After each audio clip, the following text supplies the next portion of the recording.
Hi, everyone. Can everyone hear me? Okay. I want to go ahead and get started. Good to see all of you here this afternoon. My name is Christine Keisinger, and on behalf of the entire team at Studio B, I want to welcome you back to session 3 of our series titled Cultivating Resilience and Steadiness During Anxious Times. I want to just bring my slides up before we get started here. There we go. And again, welcome you back to session 2. This is the second session of the teacher talk and some guided meditation.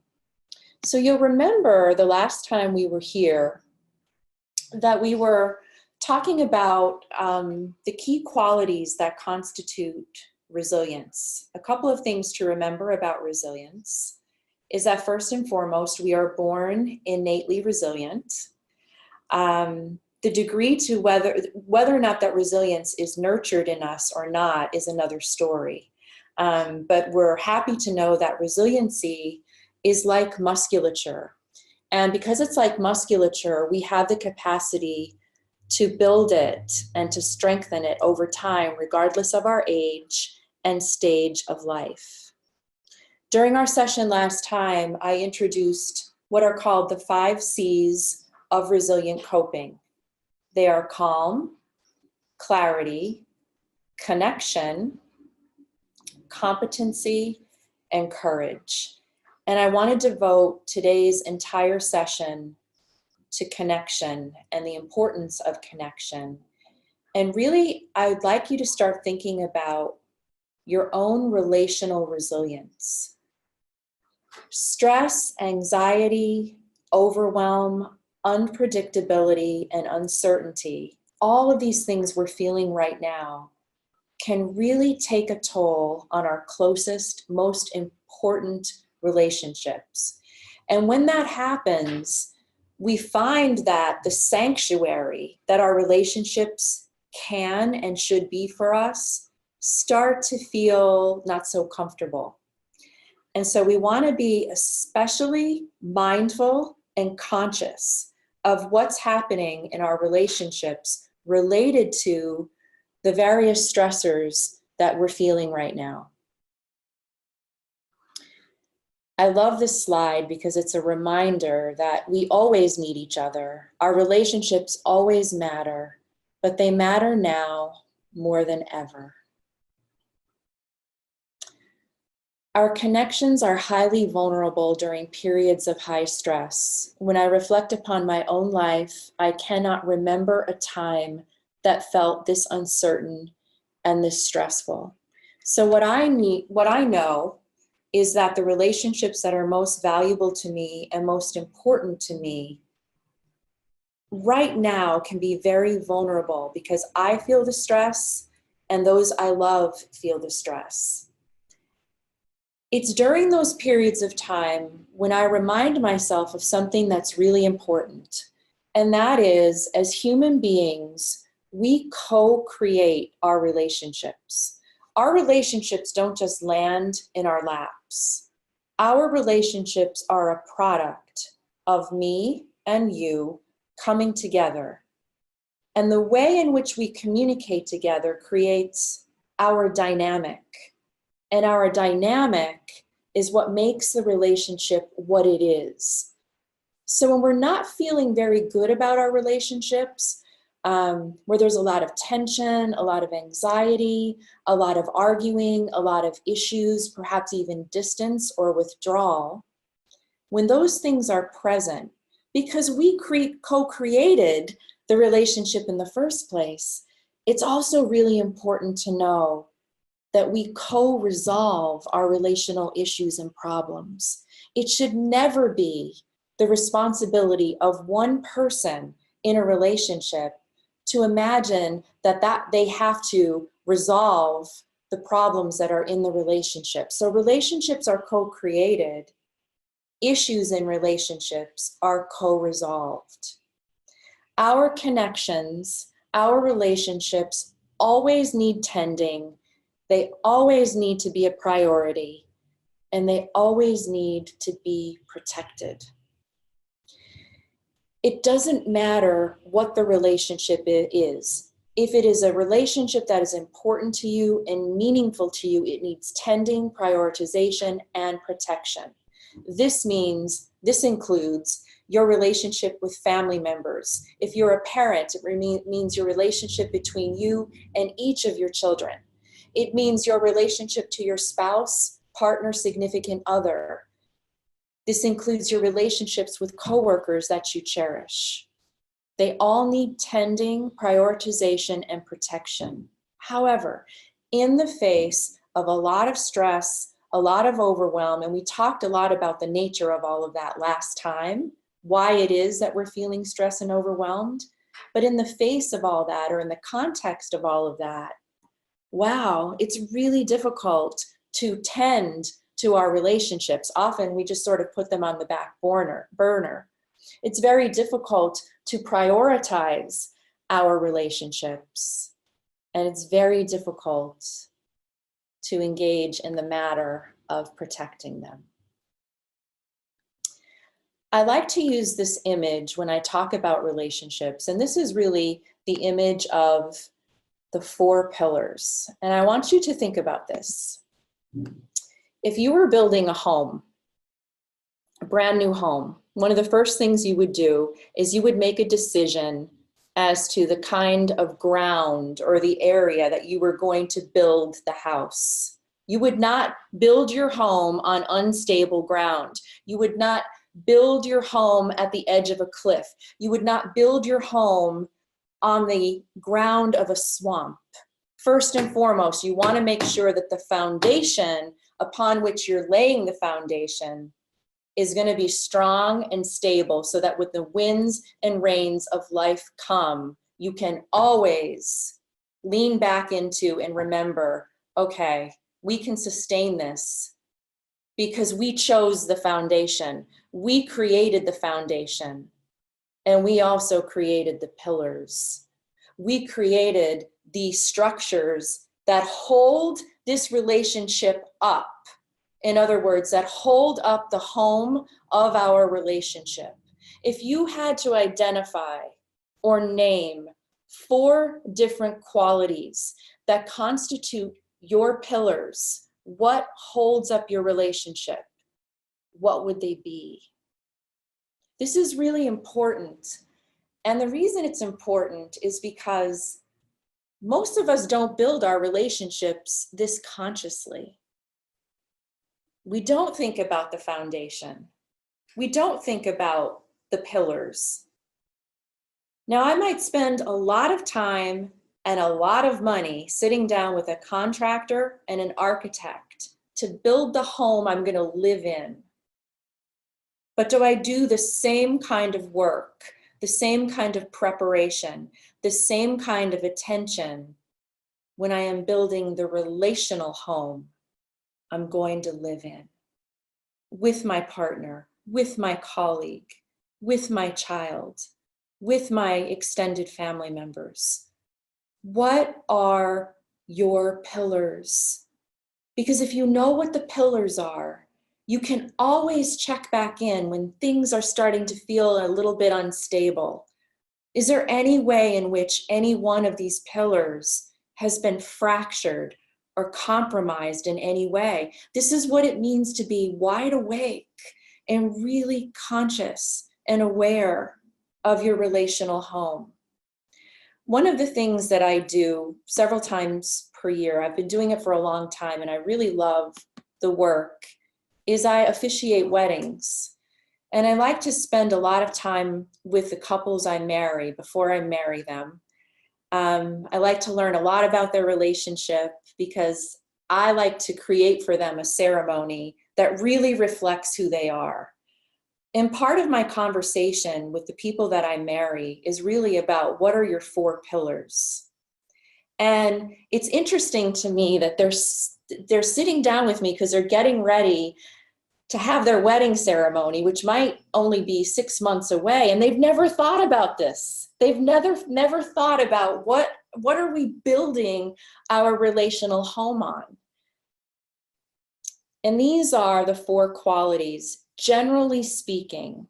If I had to just sort of nail it down, these are the 4 qualities that tend to come up time after time, or some variation of them. First and foremost, the pillar of trust, the pillar of respect, the pillar of authenticity, and the pillar of genuine caring.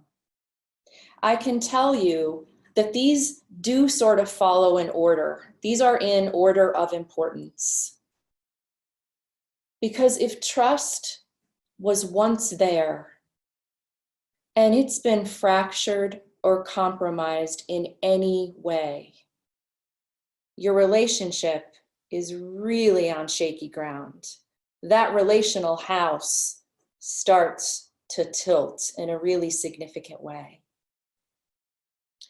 I should never build a relationship.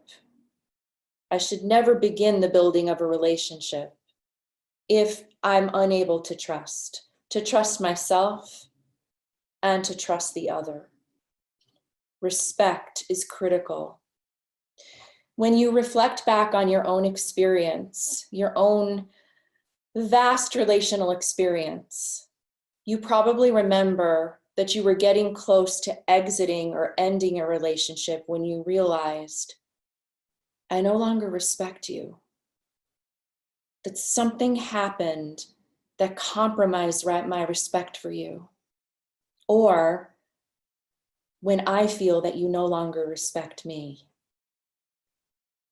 Oftentimes, when we talk about the 4 pillars, if trust is compromised, respect is compromised. So imagine what a house looks and feels like, your relational home looks and feels like when trust and respect, those 2 pillars, have been fractured in some way. Authenticity really means, do I feel safe enough in this relationship to be fully who I am? All of my strengths, all of my weaknesses, all of the ways in which I excel, all of the ways in which I am a mess, right? Do I feel that this relationship is safe ground where I can just show up every day, being who I am, feeling how I feel, and that it'll be okay with you? And I think the last quality here is one that's often overlooked, and that is genuine caring. Do I feel, even though we might be arguing, even though things might be difficult, do I feel coming from you a sense of genuine care? And do I feel that I can give to you unconditionally? Caring, expressions of caring. Now you can take these notions, trust, respect, authenticity, genuine caring, and you can apply them to any relationship that matters to you. Think about what happens when something occurs between a parent and a child, where suddenly your child doesn't trust you anymore, or respect you anymore, or vice versa. When a situation has arisen and you don't feel that your best friend is showing up as authentically as you remember them. Or when the stresses of life are such that we have forgotten to care for each other. So in my own life, when I think about the pillars that most matter, the 4 pillars that most matter for me, they're right here. Trust, respect, authenticity, and genuine caring. Now, these 4 things can be different for you. But if we really want to protect and create relationships that are really resilient, we need to give this some thought. And when you're home with your loved ones, and they're of an age and of a maturity where you can have a conversation with them about your relationship, it's it's kind of interesting to sit down with that person and to say, what are our 4 pillars? What are the 4 pillars of our marital relationship, of our partnership? What are the 4 pillars of our family? What are the 4 pillars of relationship that exist between me and my oldest child, which might be very different from the pillars between myself and my toddler? Okay.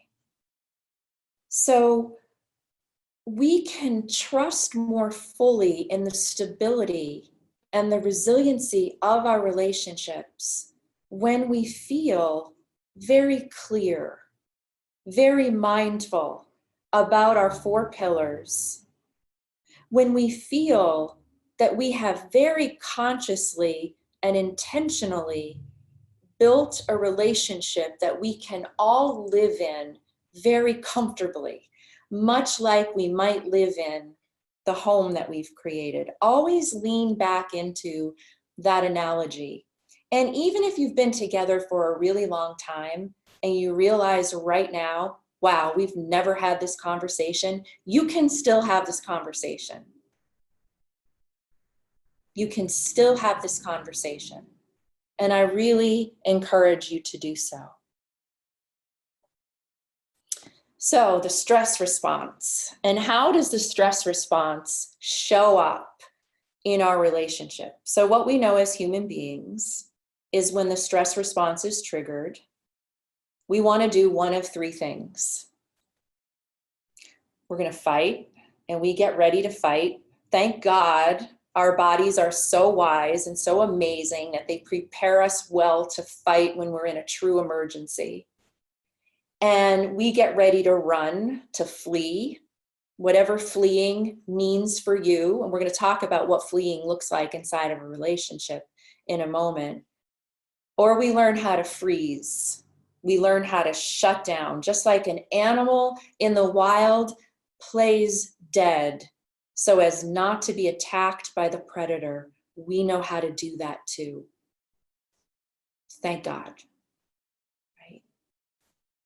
For so many of us, the stress response has been activated and is activated 24/7, especially over the course of the last 3 weeks. And that makes perfect sense. We're frightened. And so many of us are in that edgy fight, flee, freeze mode right now, or we're moving between these 3 things all day long. So this doesn't just happen within us individually as people. This is also living inside of our relational dynamic. So this is when we take kind of like, we're going to grad school right now in terms of relationships and stress response. It's one thing to know within yourself, yeah, you know, when I'm really stressed, I become a fighter. Or when I'm really stressed, I just want to leave. Or when I'm really stressed, I just completely shut down. I go into emotional paralysis.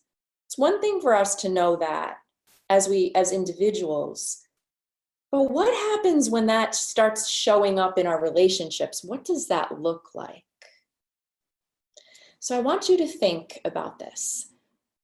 How do you, inside of your relationships, when you're really stressed, and the stress might not have anything to do with this other person that you love, might not have anything to do, it has everything to do with all of these external circumstances. So what do I do inside of the relationship? You might have noticed that you're fighting. And I'll talk very specifically about what fight looks like inside of a relationship. You might notice that you're fleeing, even though you're stuck in the same house with your partner, with your children. You might have found ways to flee the relationships. Are you freezing? Are you fawning? This was just identified as one of the 4 F's, the 4th F of the stress response. When I fawn, it means that I so much want to survive what's going on that I will fawn all over you. I will say whatever I need to say. I will do whatever I need to do. I will give you whatever it is I think that you need in order to preserve the relationship, or in order to preserve or survive whatever it is that we're going through. And the reason that fawning is a stress response is that it's something that comes out of our need to survive. And the way that you know that you've engaged in fawning is that after you do it, it might be immediately after you do it, it might be while you're doing it, it might be several hours later, and you think, wow, I can't believe I did that. I can't believe I said those things. I can't believe I enacted those behaviors. I can't believe that I abandoned myself in that moment because I just needed to survive. But we do it. So the question guiding us forward for the next segment of today's session is, how is the stress response showing up in your relationships?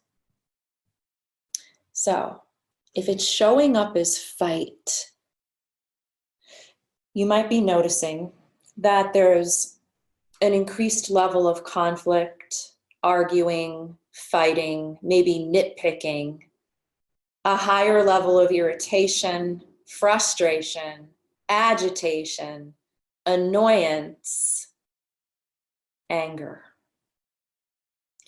This makes perfect sense. I read something last night about, it was an article in Harvard Business Review about couples that are now having to work together full-time at home. Well, they've never had to do this before. They have been, it might be in marriages and partnerships for long, long periods of time, but they've never had to work side by side in the home before. And the author said, actually this, it came out of some interviews she was doing of couples that live in Italy that are well into this, a little bit further along than we are. And one of the couples said, well, you're either going to come out of this with another child, or you're going to come out of this divorced.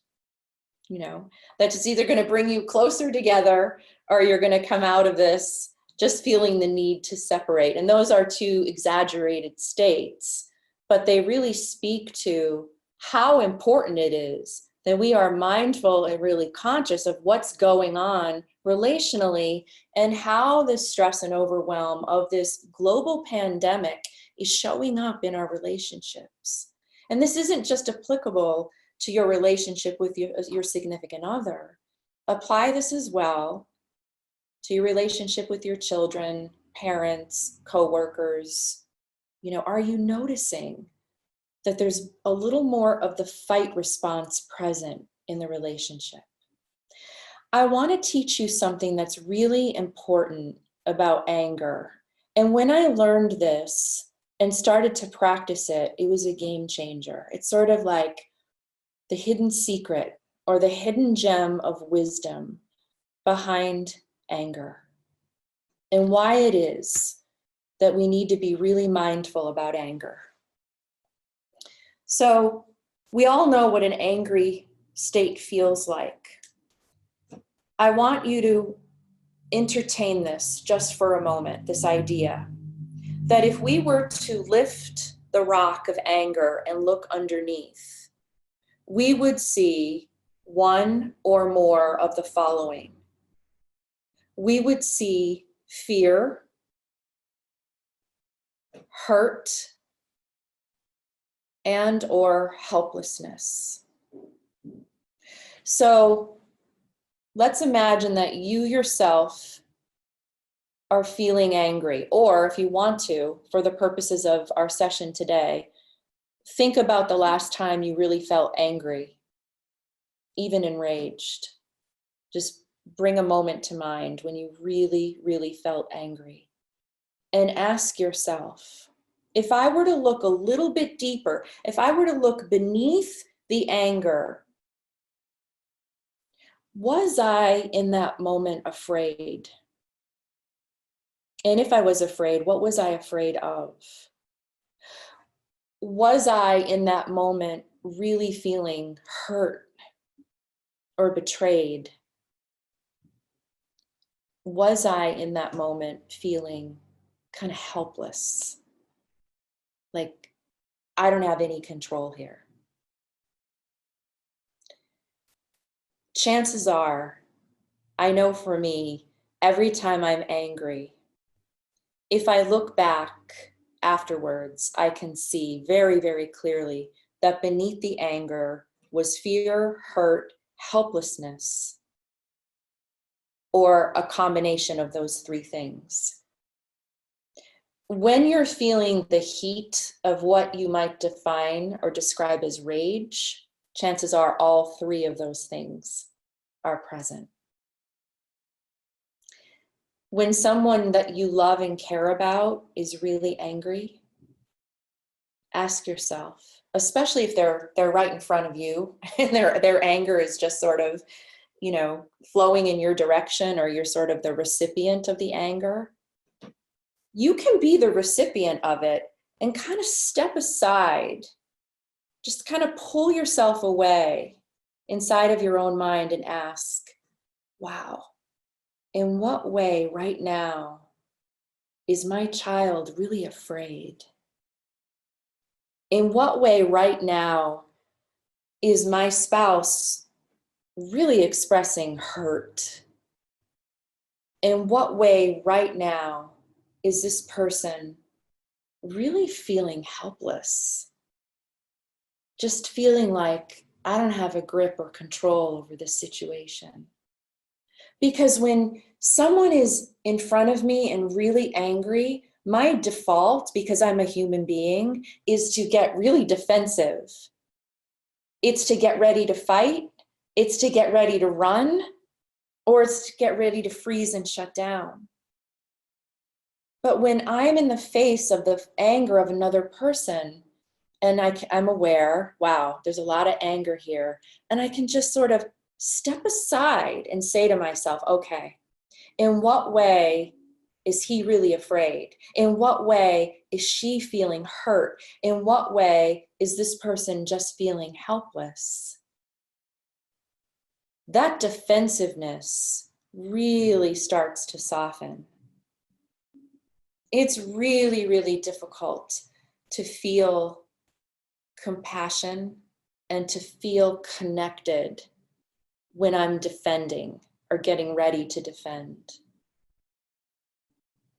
So having this insight into what is typically beneath anger can be really useful. It can help you to understand you. It can help you to understand the person in front of you who's acting out in their anger. It can really help you to understand kids, preteens and teens, your colleagues, your parents, everyone in your life that you care about.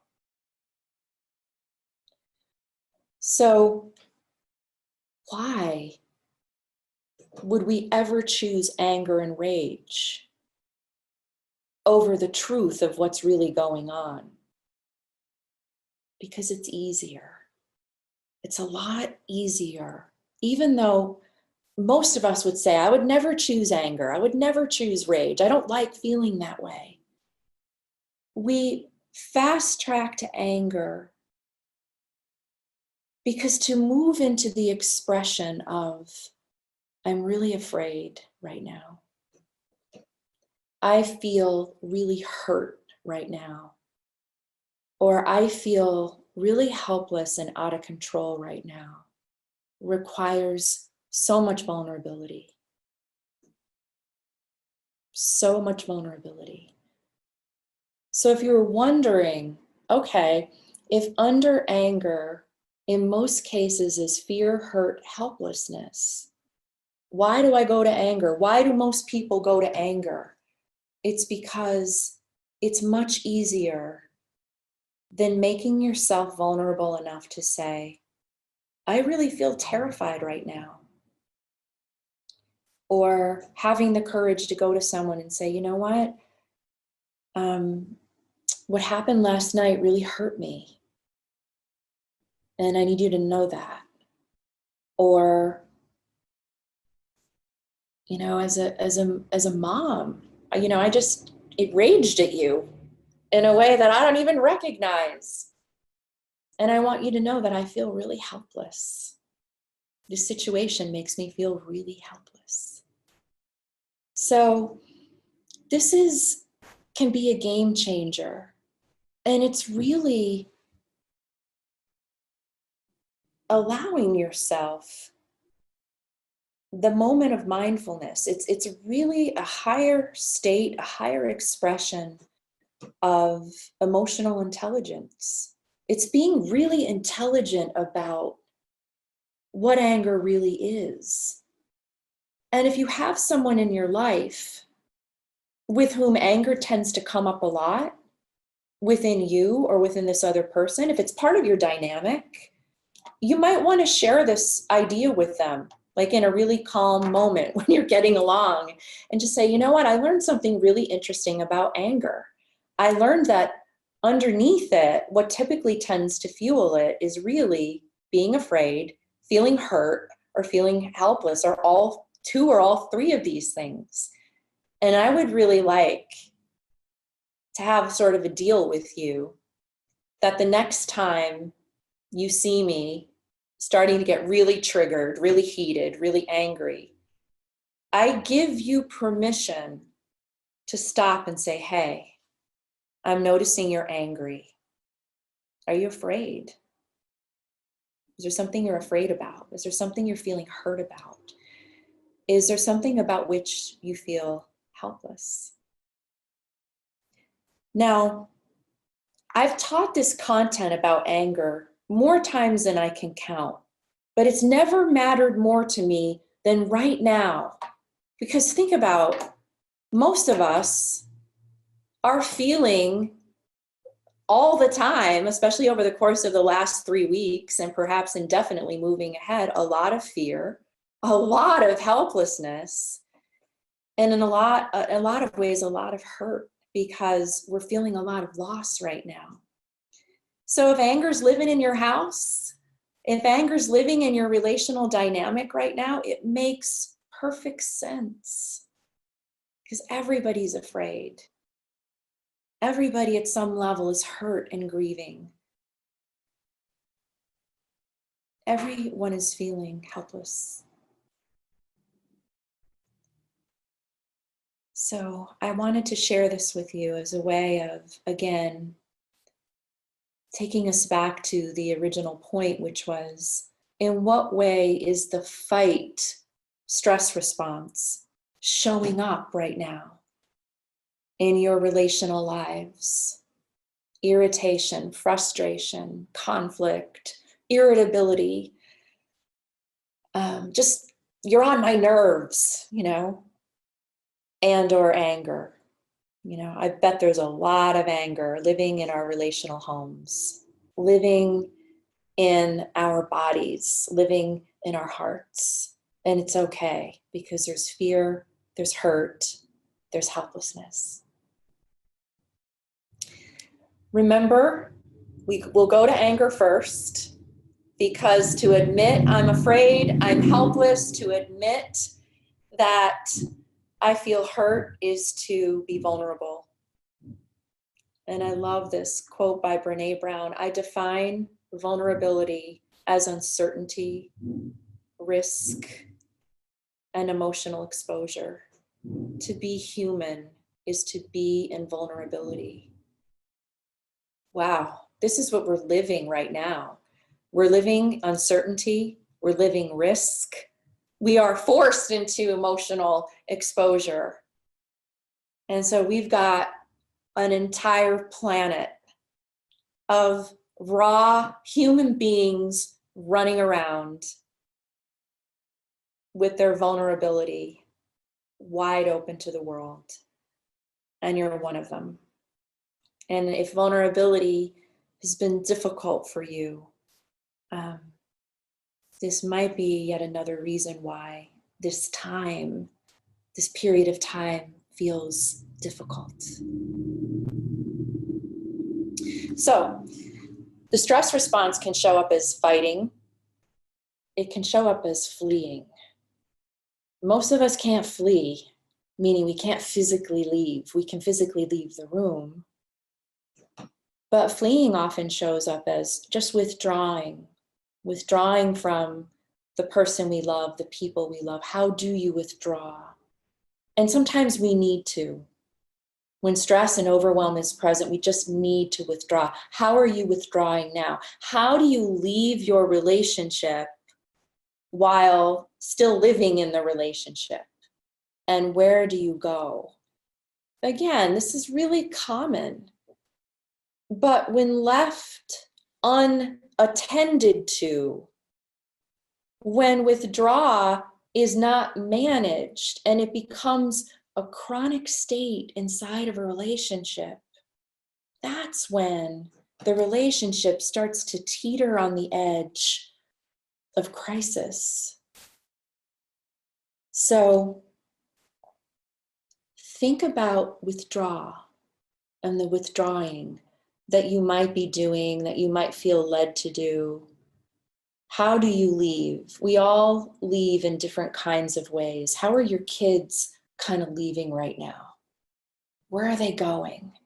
You know, when you look at your child and they seem to be in that far away mental state, where are they? And is that a way in which they're fleeing, withdrawing?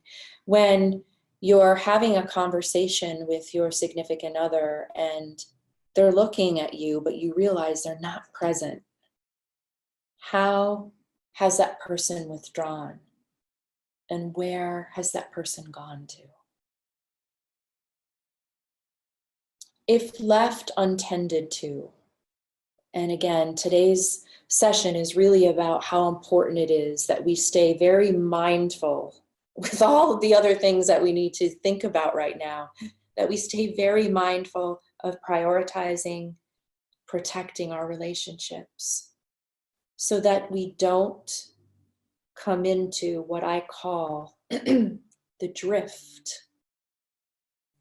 The drift. This is especially relevant in marital or long-term committed relationships. The possibility and the presence of the drift. It can also happen between parents and children. It can happen in friendships. It can happen in colleague-to-colleague relationships. But we tend to see it most often in people who were once very, very close, like close enough to make a commitment to each other, a lifetime commitment to each other. So what we know about the drift is that it really is the result, or it can be the result of a really, really hectic life. When we've got a lot that we're juggling, it's pretty natural or expected that we might start to drift. But knowing that that's a possibility and being mindful of it, right, we can start to talk about it. Like, hey, I'm starting to feel a little bit of distance between us. We probably need to address that. Or I'm starting to feel lonely in our relationship, or I really miss you. You know, we might live together, but I miss you. Sometimes the drift is a result of our relationship being in a certain stage. And relationships actually have life stages. And we often see the drift happening in couples in particular, when they're in that period of time where they're in their like 30s to mid 40s, roughly. When there is a tension that arises between my need to be autonomous and independent and individualized, and my need to be connected and interdependent. We're always grappling with this in our relationships. Again, it doesn't matter what the relationship is. If it's close and meaningful to you, you will be able to reflect and see where you had these phases of time where you were grappling with the tension between autonomy and interdependence. For example, we might be at a stage in our relationship where your professional development and success means you've got to put your head down and work hard. And it's going to be like that for a while. And you're really, really committed to that. Well, what if that conflicts with my own independent need to be really connected to you? Like, I might be in a stage in my life where I've done that already. You know, I've really grown and evolved my autonomy. And now I'm really feeling a strong need to be connected to you. So sometimes a relationship can feel some upheaval and we don't even understand why, because we've each have our needs are in competition with each other. And if I really, really need independence right now, and you really, really need to be connected to me, you might find me withdrawing. And if my bids for connection, if I'm bidding for connection and you are denying those bids, I might find myself drifting from you. So drifting can occur depending on the stage of your relationship, the phase that you're in. The drift can occur when we don't resolve conflict. Most definitely, drift will occur when we just let conflict go and it's unresolved. The drift can occur when we fail to express our hurt. The drift can most definitely occur when I have lost my trust in you, when I don't respect you anymore, or when we don't trust or respect each other. It makes perfect sense that we would drift. The drift can occur when one or both of us fails to communicate what we really need, fails to communicate what we dream about. When you think about the beginning stages of a romantic relationship or even a really great friendship, a lot of the kind of talk that occurred in the beginning stages had a lot to do with what you dreamed about, who you wanted to be, what you imagined your life was going to become. Couples that are starting to come together in relationship will often talk about co-created dreams. Like, this is the life we want to create together, and this is what it looks like, and these are the things we want to do together, and these are the trips we want to have together, and this is the family we want to create together. And then we stop talking in those ways. And then I realize I have no idea what you dream about, what you think about. Because we don't stop dreaming. We don't stop envisioning futures for ourselves. But many of us stop talking about those things. We might drift if stress is left unmanaged. Don't drift during this period of time of high stress. Signs of the drift. Ask this of any relationship that matters to you. Do I know who you really are and what you care about? Like, when was the last time I checked in on that? And now I'm not advising that later on you grab your partner or your child and say, who are you and what do you care about? But when was the last time you had that conversation? And when was the last time that someone who loves you asked you that? Like, hey, I just want to check in. What are you kind of dreaming about these days? What happened to you? What about you have I failed to notice? In other words, have you felt that I find you invisible? Like, what do you want me to know that I seem oblivious to? What do you dream about? And most important, do I still know how to love you? Because what I needed in terms of love and caring 20 years ago isn't what I need now?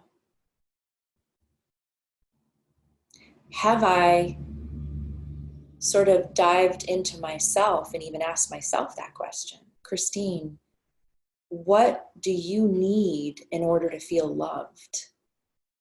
And have you conveyed that to the person who loves you? One of my favorite questions to ask on a regular basis is, can I love you better? Is there a way in which you're needing to be loved that I might do better? And wow, what a difference it makes if that question is reciprocated.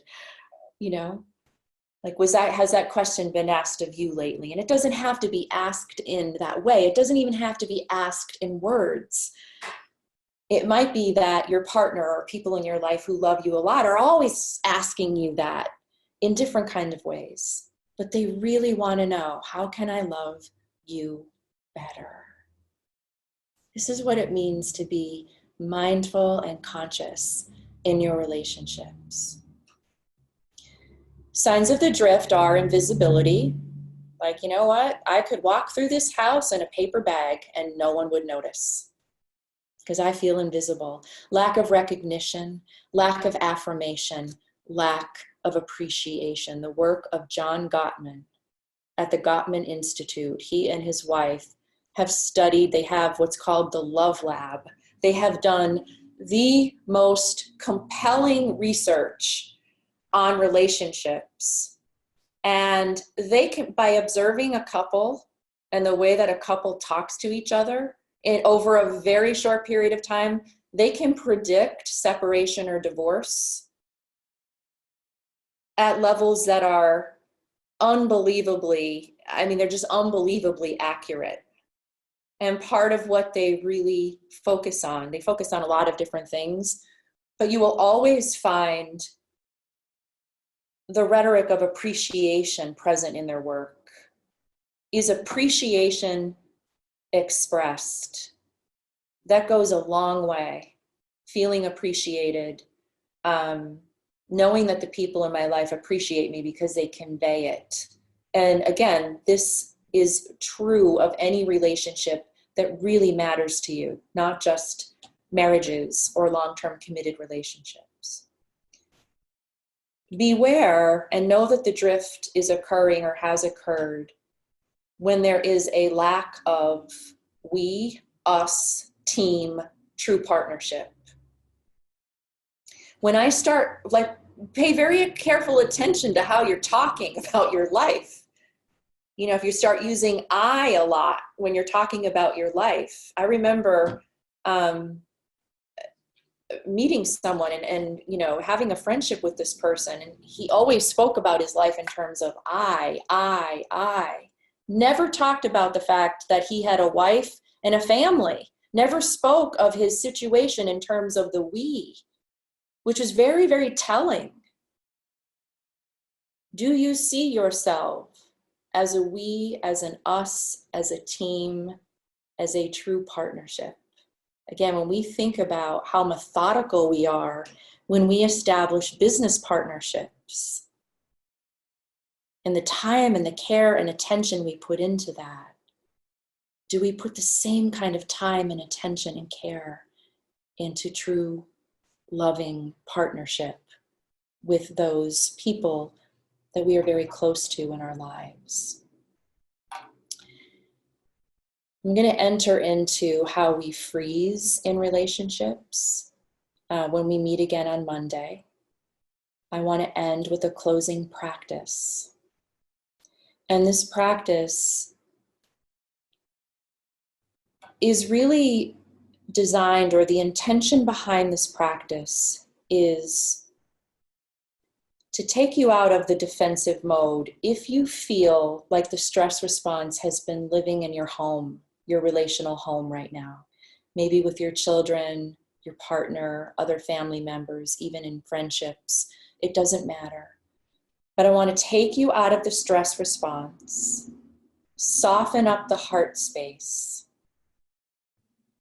But for this guided meditation, I want you to bring to mind a person, to make a decision about including a person in your life that you may have been having a little bit of friction with over the course of the last 3 weeks or so.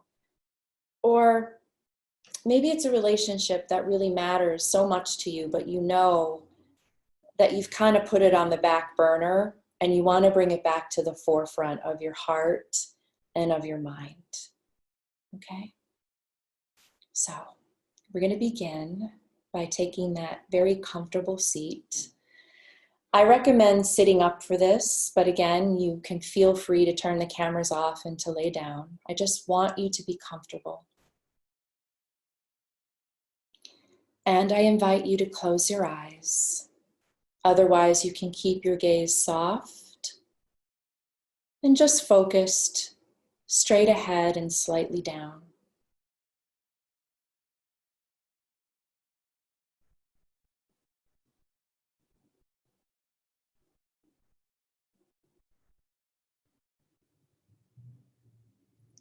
We're going to take 3 deep, intentional breaths together, allowing the exhalation to be slightly longer than the inhalation so that we can really settle.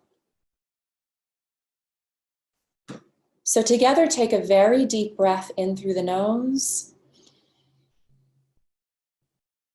Exhale long and deep out through the nose, and as you exhale, allow the shoulders to soften, bringing them back just a little bit, opening up that space through the heart. And again, deep inhale in. And as you exhale, allow that exhalation to be long and smooth and complete. And one more time, deep inhalation. Exhale, soften the shoulders even more, bringing them back, allowing lots of space through the heart and the lungs and the chest. And just bringing the region of the chest out of stress response. Continuing to breathe in whatever way feels best for you.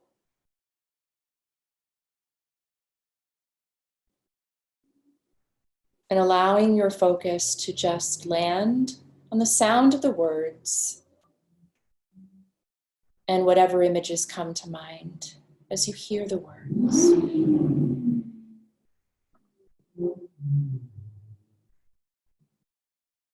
In this beautiful passage by Thich Nhat Hanh on love.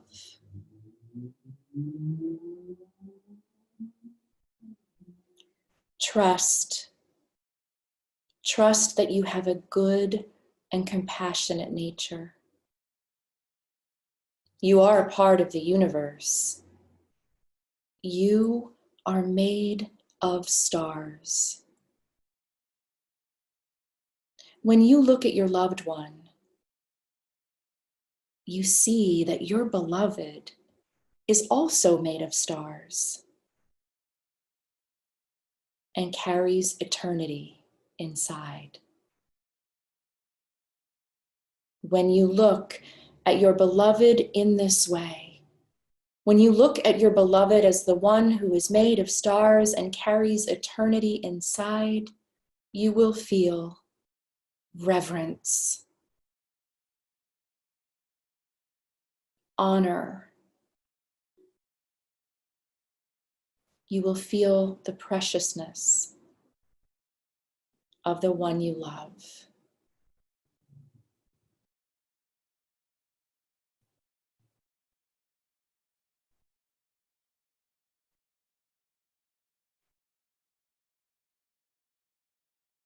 I'd like for you now to bring that person to mind.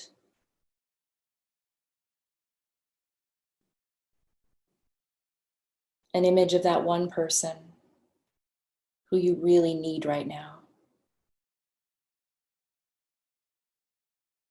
And I want you to imagine that you're coming into a warm embrace.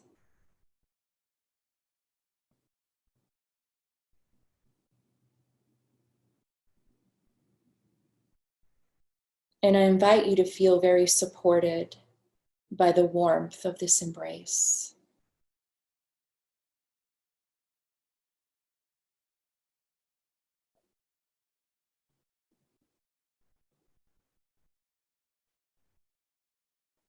And I want you to imagine if you could speak the following words to your beloved, you would say, I am here now for you, for us. I am fully here, and this makes me happy.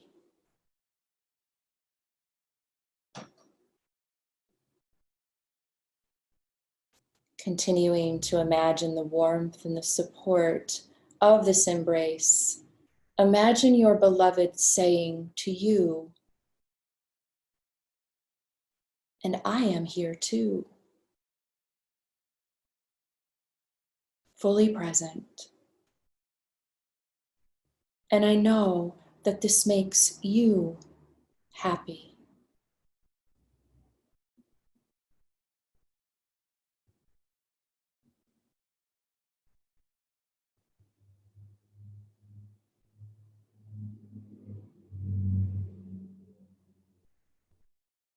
And now imagine the words, we are here together, right now, on this earth, just as it is.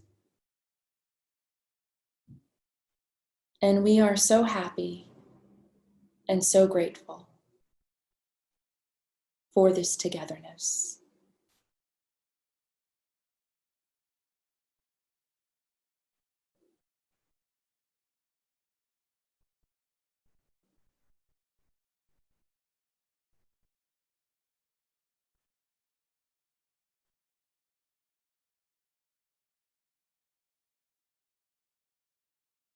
Trust that you have a good and compassionate nature.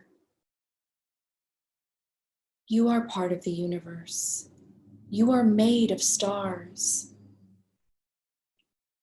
When you look at your beloved, you see that your beloved is also made of stars and carries eternity inside, just like you. You are both so precious. You need each other. We need each other.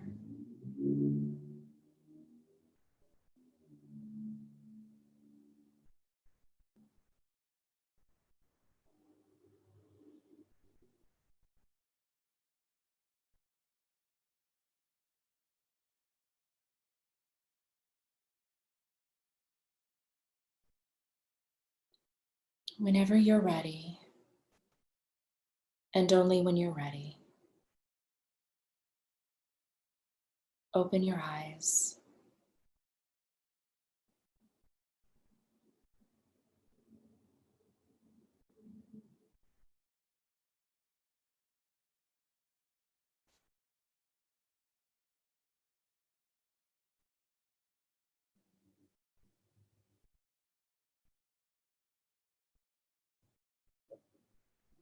If anyone has any questions or thoughts or reflections on today's session, feel free to unmute yourself. We have just a few moments left. We'll continue on this track on Monday. Jen will be here tomorrow offering us a practice. I will be back on Friday with our special guest, Dr. Andrea Gurman. She'll be talking with us about some interesting ideas that she has as an integrative practitioner, medical practitioner, about all of the various things that are going on in our own bodies that reflect our outer circumstances. Any questions? Thank you. You're welcome. Who's that? Kathy O'Donnell. Oh, thank you, Kathy.